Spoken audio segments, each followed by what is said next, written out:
Assalamualaikum warahmatullahi wabarakatuh. A'udzu billahi minasyaitonir rajim. Bismillahirrahmanirrahim.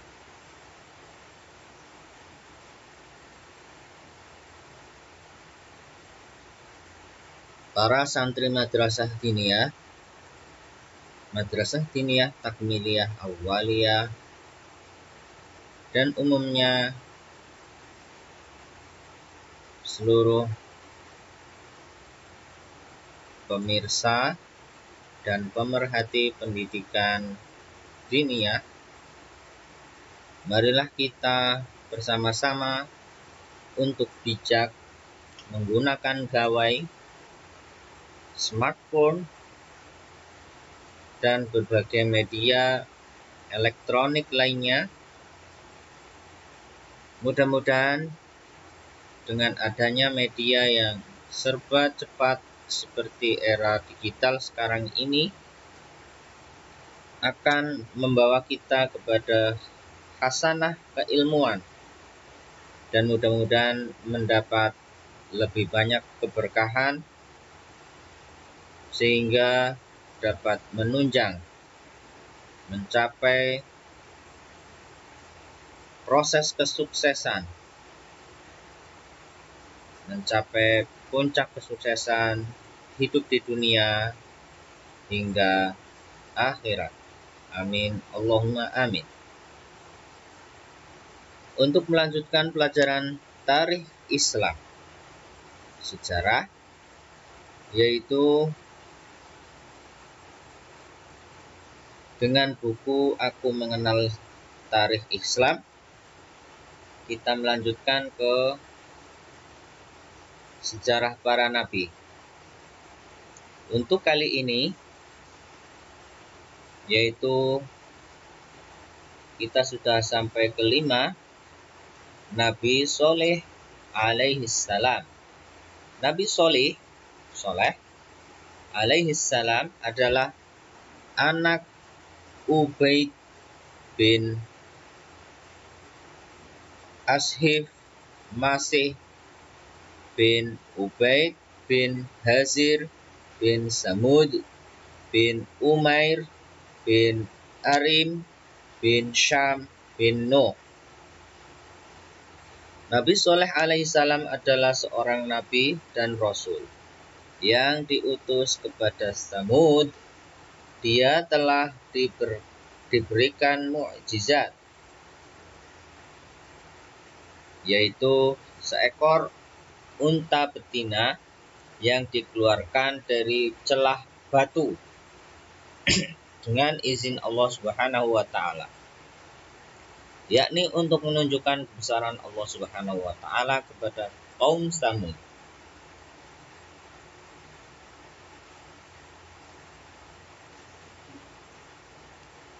Malangnya kaum Samud masih mengingkari ajaran Nabi Soleh alaihissalam. Mereka membunuh unta betina tersebut. Akhirnya kaum Samud dibalas dengan adab yang amat sangat dahsyat, yaitu dengan satu pukulan dari malaikat Jibril yang menyebabkan tubuh mereka hancur. Tsamud adalah suku yang merupakan bagian dari bangsa Arab. Kaum ini tinggal di dataran bernama Al-Hijr, terletak antara Hijaz dan Syam yang dahulunya termasuk jajahan dan dikuasai oleh suku Ad yang telah binasa karena dilanda angin topan yang dikirim oleh Allah sebagai pembalasan atas pembangkangan dan pengingkaran mereka terhadap Nabi Hud alaihissalam. Kaum Samud tidak mengenal Tuhan. Tuhan mereka adalah berhala-berhala yang mereka sembah dan puja. Kepadanya mereka berkorban tempat mereka meminta perlindungan dari segala bala dan musibah dan mengharapkan kebaikan serta kebahagiaan.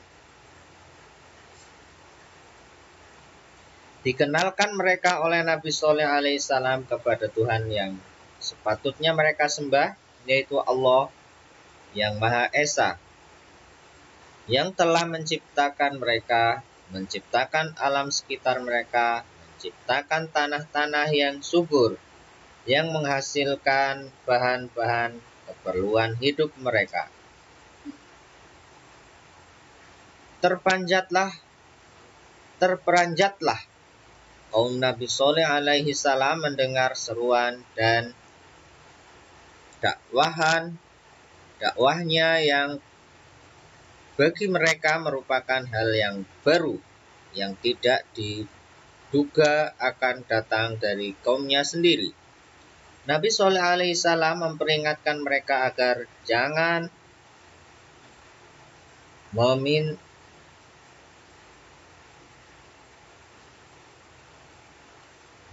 jangan menentangnya dan agar mengikuti ajakannya beriman kepada Allah yang telah mengingkarinya, yang telah mengkaruniai mereka rizki yang luas dan penghidupan yang sejahtera. Nabi Shalih alaihissalam tidak berputus asa mengajak kaumnya untuk menyembah Allah Subhanahu wa Ta'ala, namun tetap tidak mendapat tanggapan dari mereka. Mereka tetap menyembah berhala. Lama-kelamaan, para pemuka dari kaum Tsamud mulai khawatir akan pengaruh Nabi Shalih alaihissalam. Untuk melemahkan Nabi Shalih alaihissalam, akhirnya mereka menentang Nabi Shalih alaihissalam untuk membuktikan kenabiannya dengan suatu bukti mukjizat dalam bentuk benda atau kejadian luar biasa yang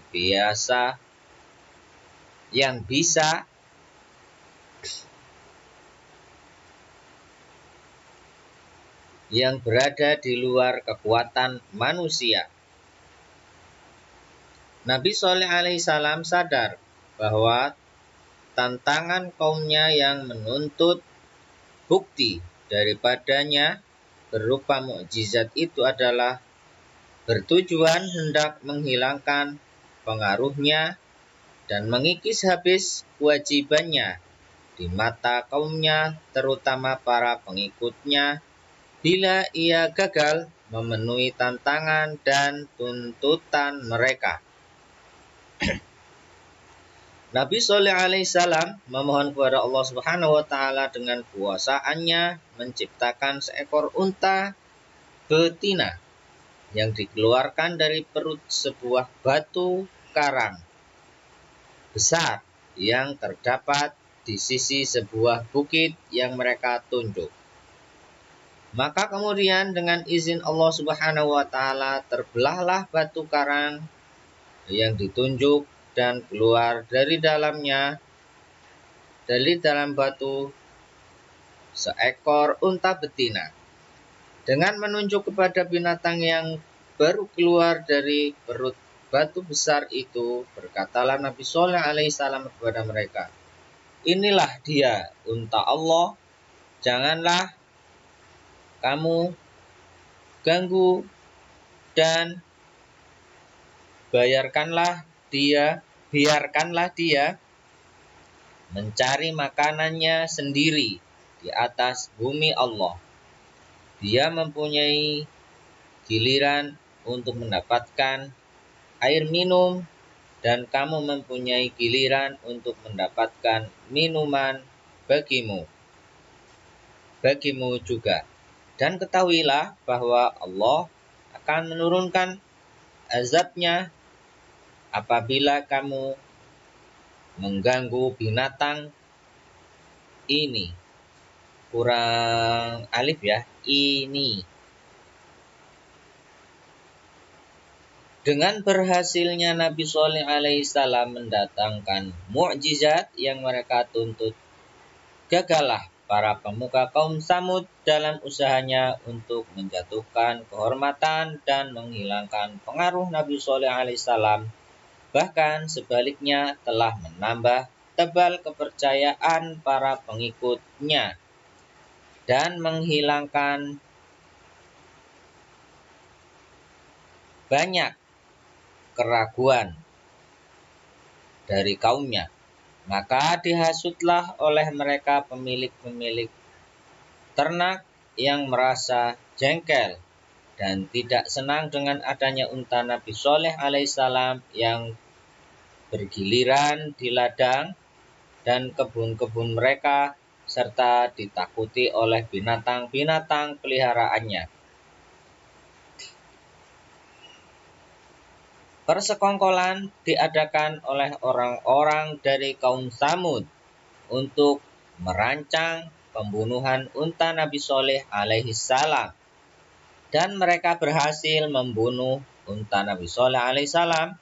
Nabi Shalih alaihissalam mengancam dengan azab dari Allah kalau mereka tidak segera minta maaf dan bertaubat.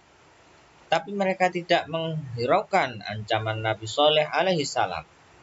Nabi Shalih alaihissalam memberitahu kaumnya bahwa azab Allah yang akan menimpa di atas mereka akan didahului dengan tanda-tanda, yaitu pada hari pertama, bila mereka terbangun dari tidur, wajah mereka menjadi kuning dan akan berubah menjadi merah.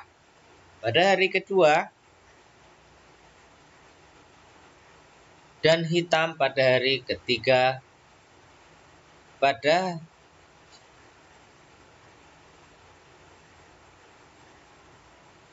Berubah menjadi merah pada hari kedua dan hitam pada hari ketiga.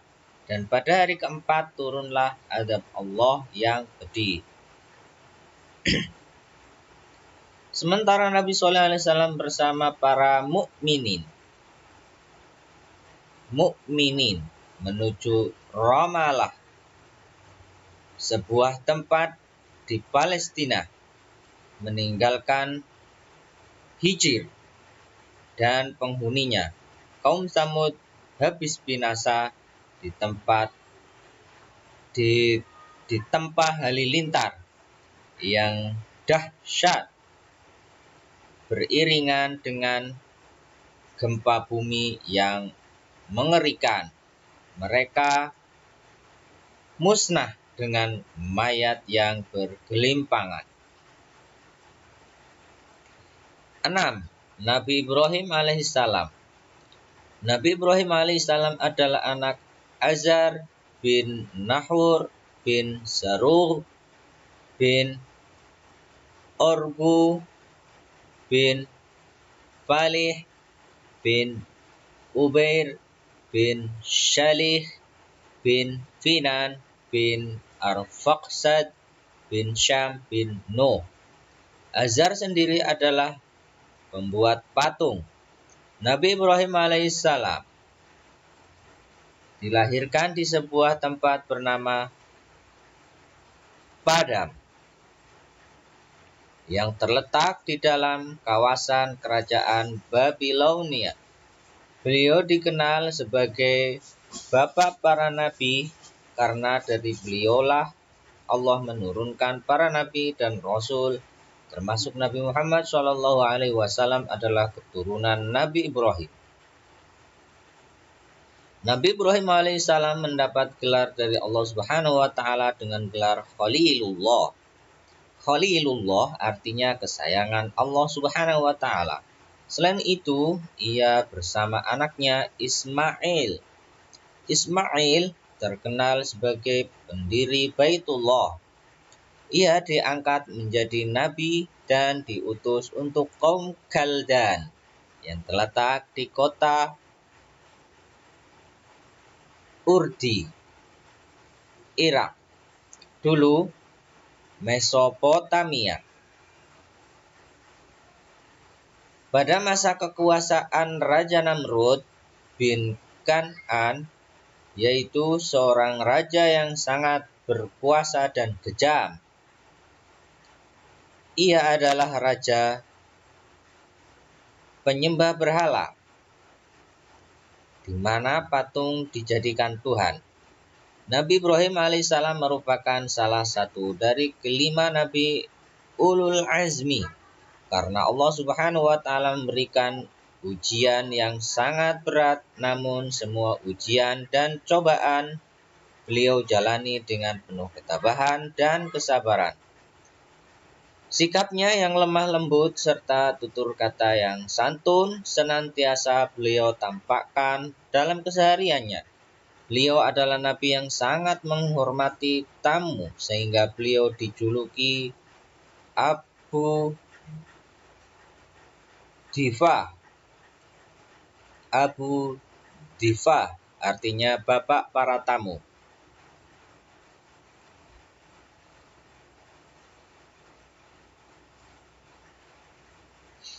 Lebih pantas, lebih aslinya mending pakai huruf dot ya, bukan pakai dal.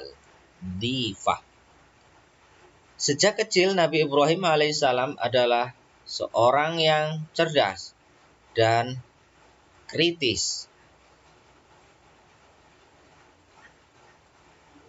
menyikapi keadaan masyarakat pada waktu itu yang menyembah patung. Bagi Nabi Ibrahim alaihissalam, menyembah patung adalah perbuatan bodoh, karena patung itu dibuat sendiri dan kemudian disembah.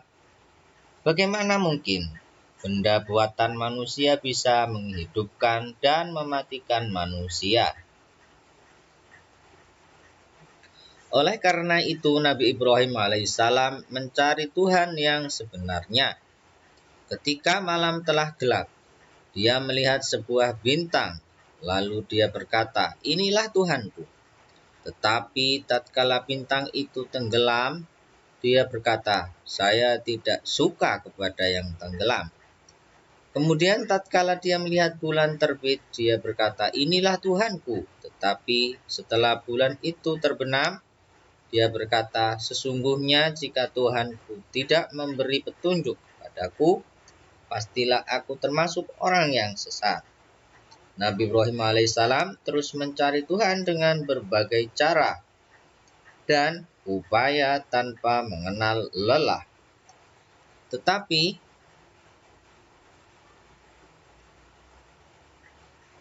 tetap tidak menemukan jawabannya. Sampai kemudian Allah menurunkan wahyu kepadanya sebagaimana tercantum dalam Al-Quran surat Al-Anbiya ayat 51. Bismillahirrahmanirrahim. وَلَقَدْ آتَيْنَا إِبْرَاهِيمَ رُشْدَهُ مِنْ قَبْلُ وَكُنَّا بِهِ عَالِمِينَ. Al-Anbiya 51. Artinya, dan sesungguhnya telah kami anugerahkan kepada Ibrahim hidayah dan kebenaran sebelum Musa dan Harun, dan adalah kami mengetahui keadaannya. Al-Quran surat Al-Anbiya 51. Kemudian Allah Subhanahu wa taala mengangkatnya menjadi nabi dan rasul untuk kaumnya. Namun, perjuangan menyampaikan kebenaran ajaran Allah Subhanahu wa taala kepada umat yang sudah tersesat jauh bukanlah perkara mudah. Rintangan demi rintangan beliau hadapi, termasuk yang paling berat adalah karena beliau harus berhadapan langsung dengan rajanya. Belum lagi menghadapi ayahnya sebagai pembuat dan penjual patung. Nabi Ibrahim alaihissalam pun meneruskan dakwahnya untuk mengajak manusia hanya menyembah Allah Subhanahu wa taala. Hal ini membuat murka Raja Namrud. Pada suatu hari, penduduk negerinya melakukan upacara agama. Mereka keluar kampung bersama Raja Namrud. kampung menjadi kosong. Saat itulah Nabi Ibrahim pergi ke tempat berhala dan menghancurkan berhala-berhala itu satu persatu. Ia sengaja meninggalkan satu berhala besar, utuh dengan sebuah kapak dikalungkan pada lehernya. Ketika penduduk dan Raja Namrud pulang, mereka melihat berhala-berhala sudah hancur. Mereka menduga Ibrahimlah yang memecahkan Tuhan-Tuhan mereka itu. Raja Namrud murka. Ibrahim dipanggilnya. Wahai Ibrahim, engkaulah yang memecahkan berhala-berhala itu? Tanya Raja Namrud setelah Nabi Ibrahim menghadap. Bukan aku, jawab Nabi Ibrahim. Berhala besar itu yang menghancurkan berhala-berhala yang kecil itu. Buktinya kapak masih tergantung di lehernya. Raja Namrud bertambah marah. Mana mungkin patung dapat berbuat semacam yang engkau katakan itu? Kalau patung itu tidak dapat berbuat apa-apa, mengapa kalian sembah? Tanya Ibrahim. Merasa dipermalukan oleh Nabi Ibrahim alaihissalam, akhirnya raja memerintahkan rakyatnya mengumpulkan kayu bakar untuk membakar Nabi Ibrahim alaihissalam. Setelah kayu bakar terkumpul begitu banyak hingga menyerupai sebuah gunung dan kemudian dinyalakan hingga apinya terasa panas dari kejauhan. Saat itu pula Nabi Ibrahim alaihissalam dilemparkan ke dalam gumpalan api yang menyala. Namun berkat pertolongan Allah Subhanahu wa taala, Nabi Ibrahim selamat. Sebagaimana firman Allah Subhanahu wa taala dalam Al-Qur'an, A'udzu billahi minasyaitonir rajim. Qulna ya naru kuni bardaw wa salaman ala Ibrahim. Al-Quran Surat Al-Anbiya ayat 69. Artinya, kami berfirman, hei api, menjadi dinginlah dan menjadi keselamatanlah bagi Ibrahim. Al-Quran Surat Al-Anbiya 69. Dalam usia yang sudah lanjut, beliau dikaruniai seorang anak laki-laki, Ismail namanya, dari istrinya yang bernama Siti Hajar. Ini merupakan kebahagiaan yang tidak terhingga. Namun Allah Subhanahu wa taala ingin menguji kembali keimanan dan kesabaran Nabi Ibrahim alaihissalam dengan perintah-perintahnya agar Nabi Ibrahim alaihissalam membawa istri dan anaknya pergi jauh dan berpisah dari dirinya, yaitu ke Mekah. Sampai satu ketika Nabi Ibrahim alaihissalam berkunjung ke Mekah dan didapati putranya sudah agak besar. Kebahagiaan yang tiada tara berjumpa dengan keluarga jauh. Namun lagi-lagi cobaan datang kepadanya. Allah memerintahkan Nabi Ibrahim alaihissalam untuk mengorbankan anaknya itu. Bagi Nabi Ibrahim alaihissalam, ketaatan kepada Allah Subhanahu wa taala mengalahkan kebahagiaan apapun. Akhirnya tibalah saat mengorbankan anaknya. Namun Allah yang Maha Pengasih dan Maha Penyayang menggantinya dengan seekor domba. Peristiwa itu kemudian diperingati sebagai hari raya Idul Qurban. Di lain peristiwa, Nabi Ibrahim alaihissalam diberikan kebahagiaan yang tidak terhingga, yaitu Siti Sarah, istri beliau yang pertama, dalam usia yang sudah lanjut melahirkan seorang putra yang diberi nama Ishak. Nabi Ibrahim alaihissalam wafat dalam usia 175 tahun.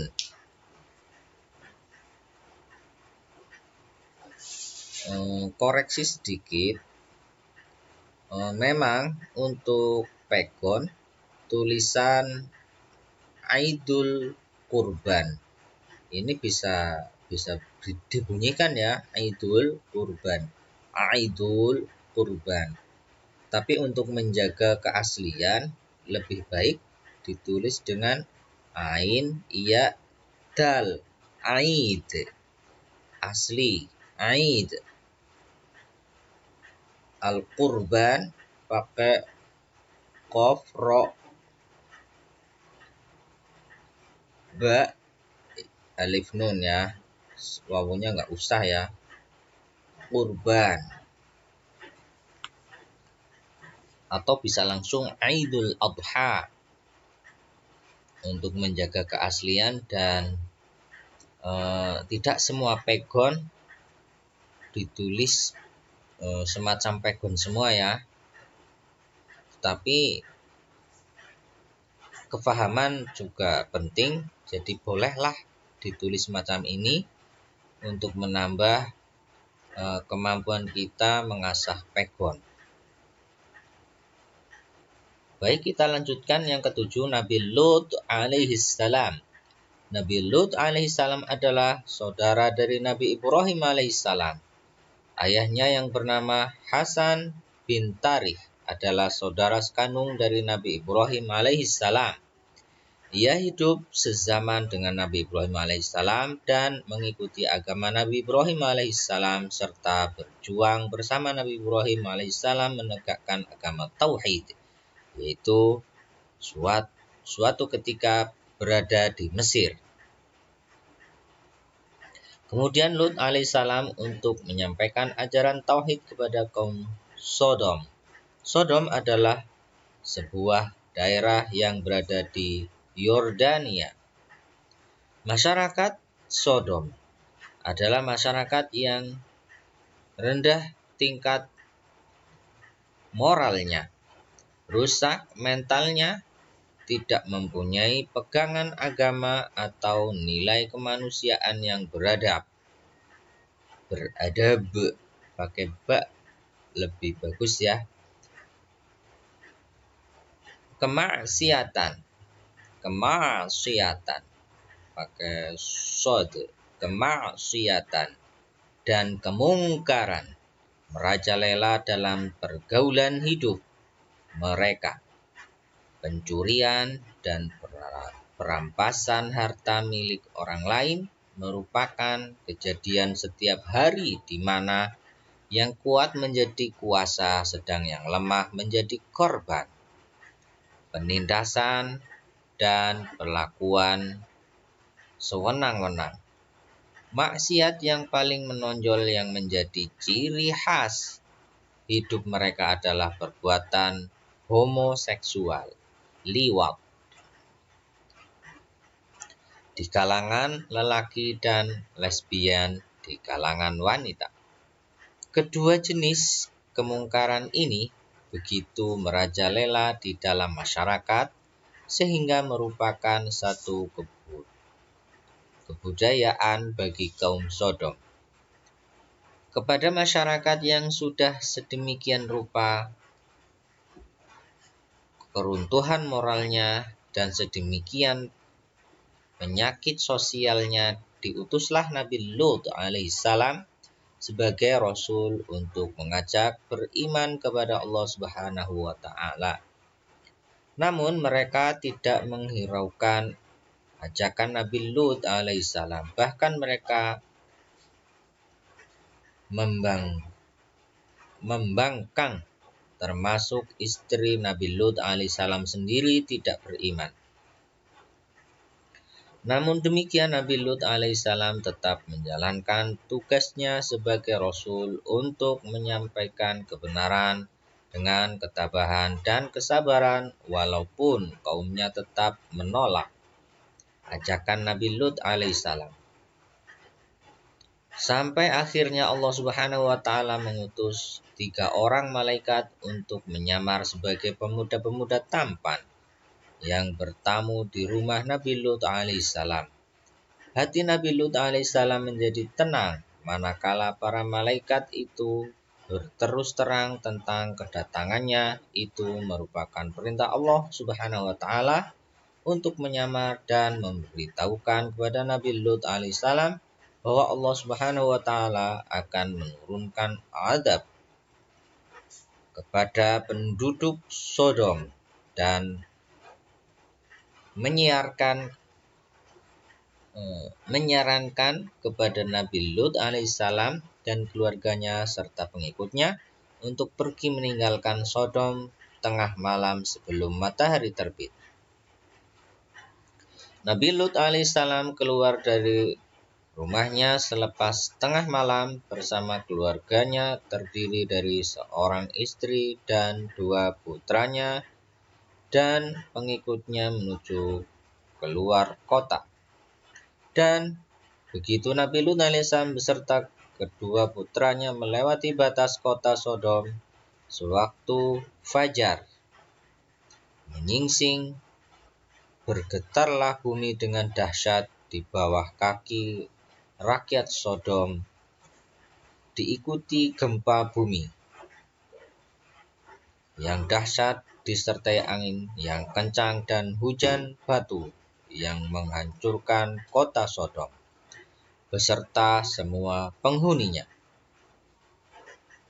Bertebaran mayat-mayat yang dilaknat oleh Allah Subhanahu wa taala di kota Sodom dan hancurlah kota tersebut. Namun masih ditinggalkan sisa-sisa kehancuran kota tersebut oleh Allah Subhanahu wa taala sebagai peringatan kaum yang kemudian yang melalui bekas kota Sodom tersebut, yaitu danau yang disebut Laut Mati atau Danau Lut. 8. Nabi Ismail alaihissalam. Nabi Ismail alaihissalam adalah anak Nabi Ibrahim alaihissalam dari Siti Hajar. Beliau dilahirkan ketika Nabi Ibrahim alaihissalam usia sudah lanjut. Kemudian Nabi Ismail alaihissalam adalah jawaban Allah Subhanahu wa taala atas doa yang selalu dipanjatkannya. Nabi Ibrahim alaihissalam berdoa, Bismillahirrahmanirrahim. Rabbi habli minas shalihin. Rabbi habli minas shalihin. Rabbi habli minas shalihin. As-Saffat ayat 100. Artinya, ya Tuhanku, anugerahkanlah kepadaku seorang anak yang termasuk orang-orang yang salih. As-Saffat ayat 100. Maka Allah Subhanahu wa taala berfirman, Bismillahirrahmanirrahim.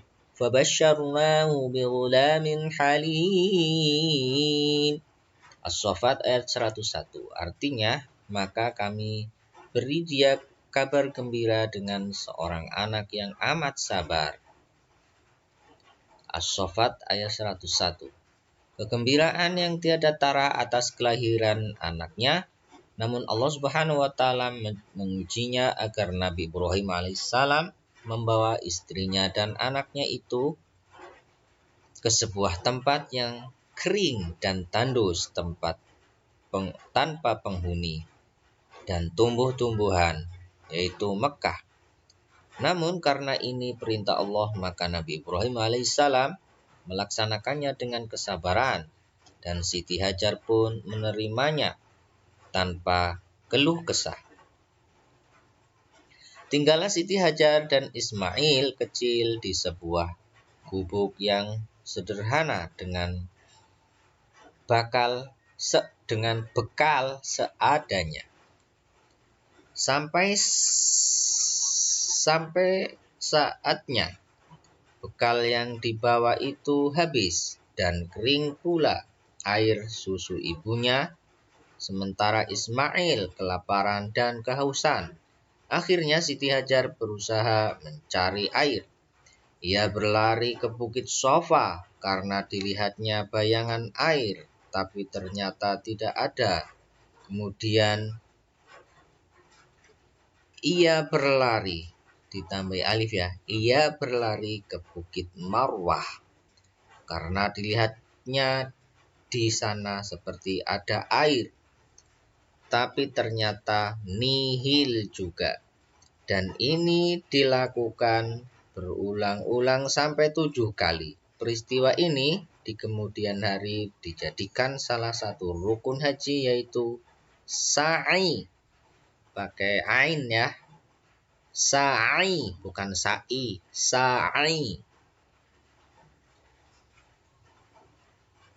Dibiasakan ketika kita menulis background, ketika aslinya apalagi mengenai pokok ajaran, sebaiknya ya aslinya saja yang kita tulis, sa'i, biar nanti tidak menjadi salah dalam pelafalan dan menjadi kerancuan di kemudian hari.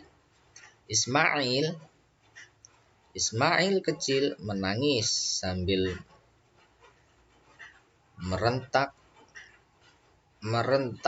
merentakkan kakinya, menghentak-hentakan kakinya ya. Merentak-merentakan kakinya atas izin Allah Subhanahu wa taala. Di dekat Nabi Ismail menangis itu memancarkan mata air. Siti Hajar tergesa-gesa menampungnya serta berkata kepada air yang berlimpah-limpah itu, "Zam, zam," yang artinya berkumpullah. Maka air itu berkumpul untuk kemudian menjadi sumur dan sampai saat ini disebut sumur Zam-Zam. Air yang melimpah dari sumur Zam-Zam mengandung kedatangan burung-burung, mengundang kedatangan burung-burung dan menumbuhkan tanaman. Sampai suatu ketika lewatlah suku Jurhum dan menemukan sumber air itu. Kemudian mereka minta izin kepada Siti Hajar untuk mengambil air dan tinggal di sana. Sejak saat itulah dimulai kehidupan sebuah masyarakat. Ketika Nabi Ibrahim alaihissalam kembali ke Mekah, keadaan tempat di mana anak istrinya ditinggalkan telah berubah menjadi sebuah desa yang subur dan makmur. Sampai suatu ketika Nabi Ibrahim alaihissalam bermimpi menyembelih anaknya, yaitu Ismail. Awalnya Nabi Ibrahim ragu, apakah mimpi itu perintah dari Allah Subhanahu wa taala atau hanya mimpi biasa, tapi kemudian yakinlah beliau bahwa mimpi itu perintah Allah Subhanahu wa taala untuk menyembelih anaknya. Ketika hal ini disampaikan kepada Ismail, maka Ismail pun menjawab, "Wahai bapakku, lakukanlah sebagaimana diperintahkan Allah. Mudah-mudahan engkau akan mendapatiku sebagai orang yang sabar."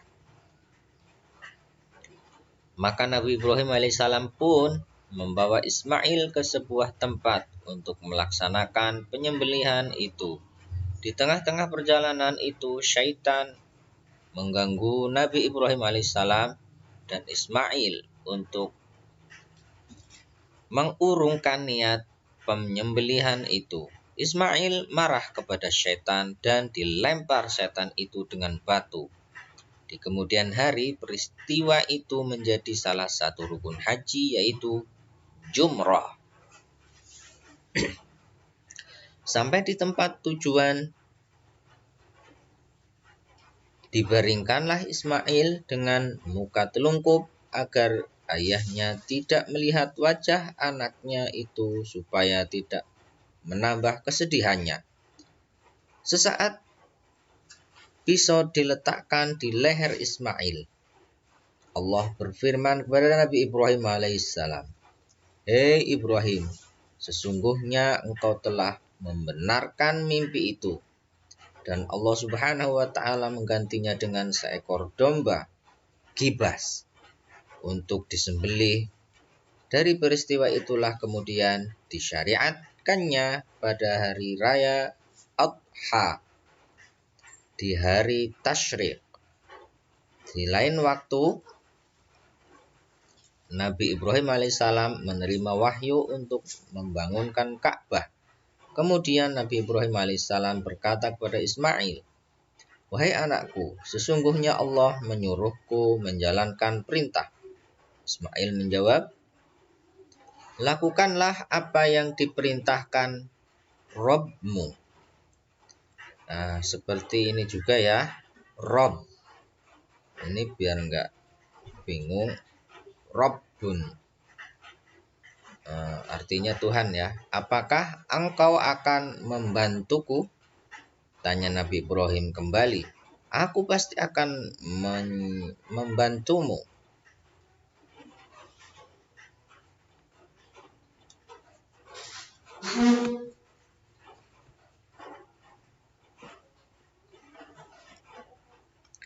Seru Nabi Ismail. Nabi Ibrahim alaihissalam kemudian menunjuk ke tumpukan tanah yang lebih tinggi dari yang di sekitarnya. Beliau berkata, Sesungguhnya Allah menyuruhku membuat suatu rumah di sini." Pada saat itulah kemudian meninggikan fondasi Baitullah. Ismail mulai mengangkut batu, sementara Ibrahim memasangnya. Setelah bangunan tinggi, Ismail membawakan sebuah batu untuk menjadi pijakan bagi Nabi Ibrahim alaihissalam. Batu inilah yang akhirnya disebut sebagai maqam, tempat berdiri Nabi Ibrahim alaihissalam. Mereka pun terus bekerja sembari mengucapkan dua, "Wahai Rob kami." Ya ini pakai H ya. "Wahai Rob kami, terimalah dari kami amalan kami. Sesungguhnya Engkaulah yang maha mendengar lagi maha mengetahui." Sampai akhirnya tuntaslah pembangunan Baitullah itu. Ka'bah pun akhirnya berdiri.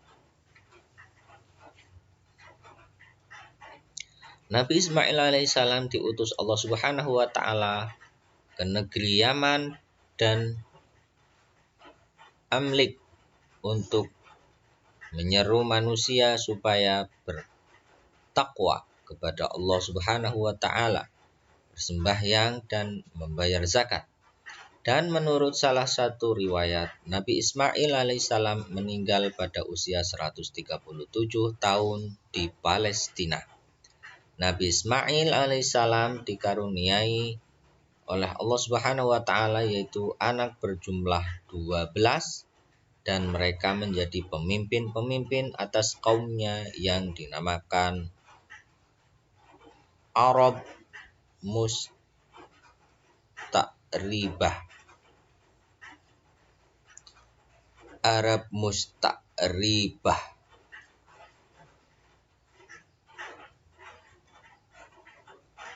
Rangkuman. 1. Nabi Shalih alaihissalam diutus oleh Allah Subhanahu wa taala untuk kaum Tsamud penyembah berhala.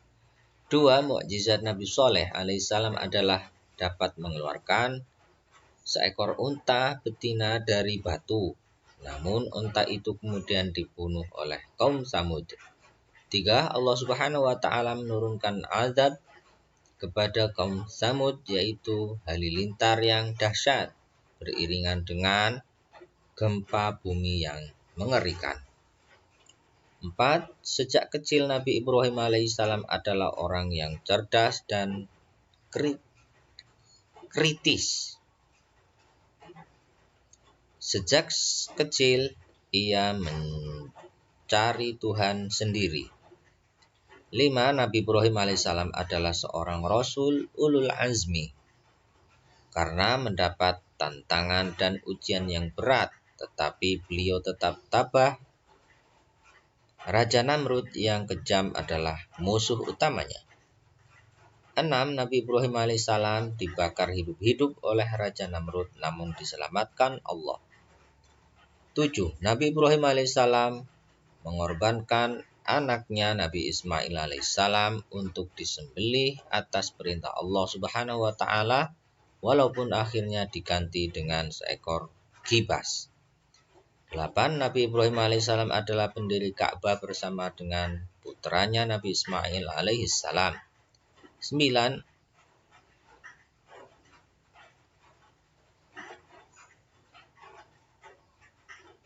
Ada beberapa kegiatan ibadah haji yang merupakan peringatan atas peristiwa masa Nabi Ibrahim alaihissalam seperti sa'i, melempar jumrah, dan berkorban. 10. Nabi Lut alaihissalam diutus oleh Allah Subhanahu wa taala untuk masyarakat Sodom yang terkenal dengan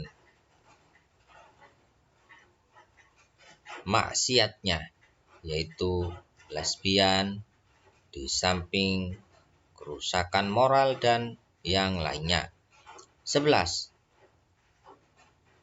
Kota Sodom beserta penghuninya dihancurkan oleh gempa yang dahsyat, disertai angin yang kencang. 12. Nabi Ismail alaihissalam adalah anak Nabi Ibrahim alaihissalam yang sejak kecil ditinggalkan ayahnya di sebuah tempat yang kering dan tandus, yaitu Mekah. Sekarang, waktu mencapai usia anak-anak, ia dikorbankan, yaitu disembelih mengikuti perintah Allah Subhanahu wa taala, tetapi kemudian diganti dengan seekor kibas.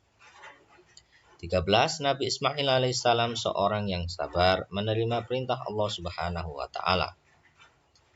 Baik, kita ada evaluasi penilaian untuk lebih memahami tentang sejarah para nabi, yaitu Nabi Soleh, Nabi Ibrahim, Nabi Lut, Nabi Ismail. Di sini ada soal pilihan ganda, silahkan disalin terlebih dahulu. 1, 2, 3. 4, 5, 6.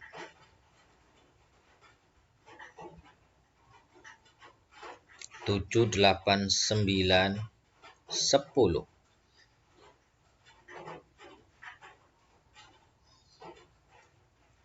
11, 12.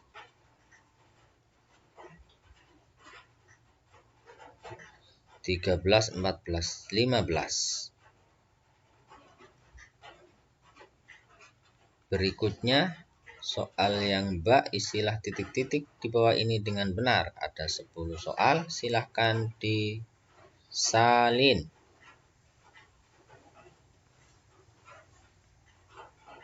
Berikutnya yang jim. Jawablah pertanyaan-pertanyaan di bawah ini. Ada 5 soal. Silahkan disalin. Kerjakan seluruhnya. Apabila mendapat kesulitan, diulang-ulang lagi pelajarannya. Ketika masih juga belum mendapat jawaban yang puas atau masih bingung, bisa menghubungi orang tuanya, bisa bertanya langsung kepada para guru, para kiai, para ustadz, para asatidz, ustadz maupun ustadzah. Mudah-mudahan bermanfaat. Kita lanjutkan insyaallah pada pertemuan berikutnya. Ilal liqa. Subhanakallahumma bihamdika asyhadu an la ilaha illa anta astaghfiruka wa atubu ilaik. Wal 'afu minkum. Barakallahu li wa lakum. Wassalamualaikum warahmatullahi wabarakatuh.